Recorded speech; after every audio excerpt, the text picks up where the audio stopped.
আসসালামু আলাইকুম রহমতুল্লাহি ওয়া বারাকাতুহু। সম্মানিত ভাইরা, আজকে আমি আপনাদের সম্মুখে একটি অনেক গুরুত্বপূর্ণ বিষয় নিয়ে কথা বলবো। সম্মানিত ভাইরা, ঈদুল আজহা অর্থাৎ কুরবানির ঈদ আমাদেরকে কিছু গুরুত্বপূর্ণ বিষয় যেগুলো আমাদেরকে জানা প্রয়োজন। তার মধ্যে প্রথম বিষয় হচ্ছে যে যারা কুরবানি দাতা তারা যেন জিলহজ মাসে চাঁদ উঠার পরে সে যেন চুল নখ না কাটে, এটা আমাদেরকে খেয়াল রাখতে হবে। তার কারণ অর্থাৎ কুরবানি দাতার জন্য জিলহজের শুরু থেকে চুল নখ কাটা থেকে তাকে বিরত থাকতে হবে। কেননা রাসূলুল্লাহ সাল্লাল্লাহু আলাইহি ওয়াসাল্লাম বলেছেন, মান রাআ হিলালা যিল হিজ্জাতি ওয়া আরাদা আন ইউযহিয়া ফালা ইয়াখুদ মিন শা'রিহি ওয়ালা মিন আযফারি, রাওয়াহু মুসলিম। রাসূলুল্লাহ সাল্লাল্লাহু আলাইহি ওয়াসাল্লাম বলেছেন, যে ব্যক্তি জিলহজ মাসে চাঁদ দেখল এবং সে কুরবানির ইচ্ছা করেছে, অর্থাৎ তিনি কুরবানি দেওয়ার ইচ্ছা করেছে, ফালা ইয়াখুদ মিন শা'রিহি ওয়ালা মিন আযফারি, সে যেন নিজের চুল ও নখ কাটা থেকে সে যেন বিরত থাকে, সে যেন চুল ও নখ থেকে কিছু না কাটে। সম্মানিত ভাইরা, অতএব আমরা এই হাদিস দ্বারা বুঝতে পারলাম যেই ব্যক্তি কুরবানি দাতা সে যেন জিলহজ মাসে চাঁদ উঠার পরে সে যেন চুল এবং নখ না কাটে। প্রথম এই বিষয়টা আমাদেরকে খেয়াল রাখতে হবে। 2 নম্বর বিষয়, আমরা কোন পশু কুরবানির জন্য নির্বাচিত করব। সম্মানিত ভাইরা, এগুলো আমাদেরকে কুরবানির আগেই আমাদেরকে এগুলো জানা প্রয়োজন। কুরবানির জন্য নির্বাচিত পশু হতে হবে বাহিমাতুল আনআম, অর্থাৎ গৃহপালিত চতুষ্পদ জন্তু হতে হবে। আল্লাহ তাবারক তাআলা সূরাতুল মাইদা সূরাতুল হজ আল্লাহ বলেছেন, ওয়ালিকুল্লি উম্মাতিন জাআলনা মাসাকান লিয়াযকুরু ইসমাল্লাহি আলা মা রাযাকাহুম মিন বাহিমাতিল আনআম, আমি প্রত্যেক জাতির জন্য কুরবানির নিয়ম নির্ধারণ করেছি যাতে তারা আল্লাহর দেওয়া চতুষ্পদ জন্তুর উপর আল্লাহর নাম স্মরণ করে। অতএব আমাদের কুরবানির পশু হতে হবে বাহিমাতুল আনাম, অর্থাৎ গৃহপালিত চতুষ্পদ জন্তু।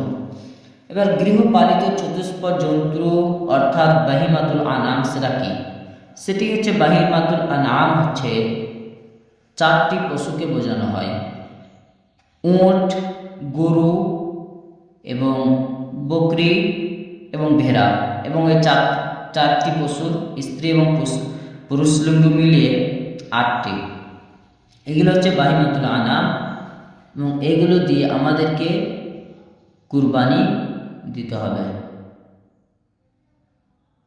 এবং বকরি এর মধ্যে দুম্বা চলে আসে।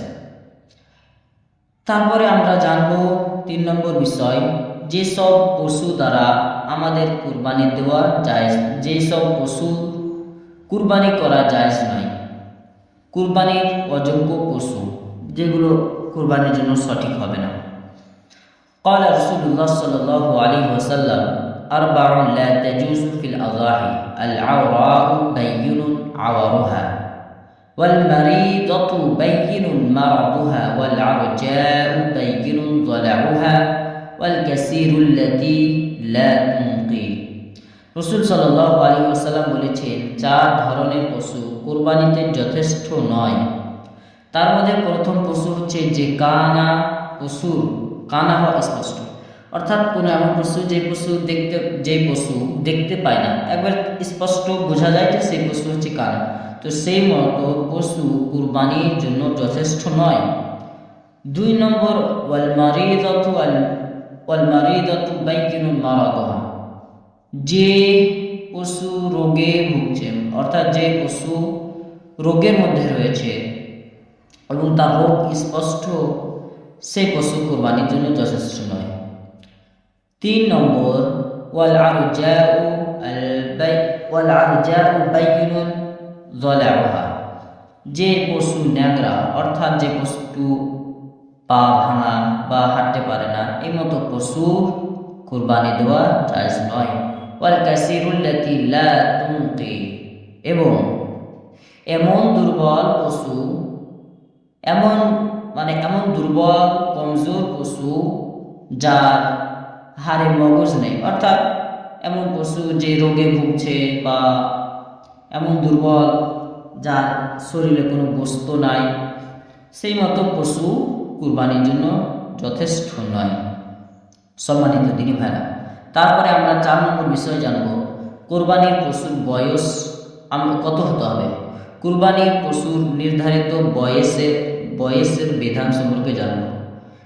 قال رسول الله صلى الله عليه وسلم لا تذبحوا إلا مسنة إلا أن يعصر عليكم فتذبحوا جذعة من الضأن। রাসূলুল্লাহ সাল্লাল্লাহু আলাইহি ওয়াসাল্লাম বলেছেন, তোমরা পরিপূর্ণ বয়সের পশু ছাড়া জবাই করো না। অর্থাৎ কোনো পশু যদি পরিপূর্ণ বয়স না হয়, তাহলে সেই পশু কুরবানির জন্য জবাই করা যথেষ্ট নয়। তবে যদি তা কঠিন হয়ে যায়, তাহলে ভেড়া 1 বছর বয়সের পশু জবাই করতে পারে।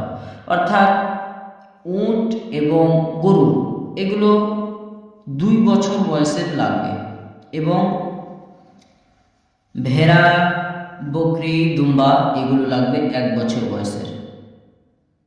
তো আমাদেরকে যদি পশুর বয়স যদি পরিপূর্ণ না হয়, তাহলে সেই পশু জবাই করা কুরবানির জন্য যথেষ্ট নয়।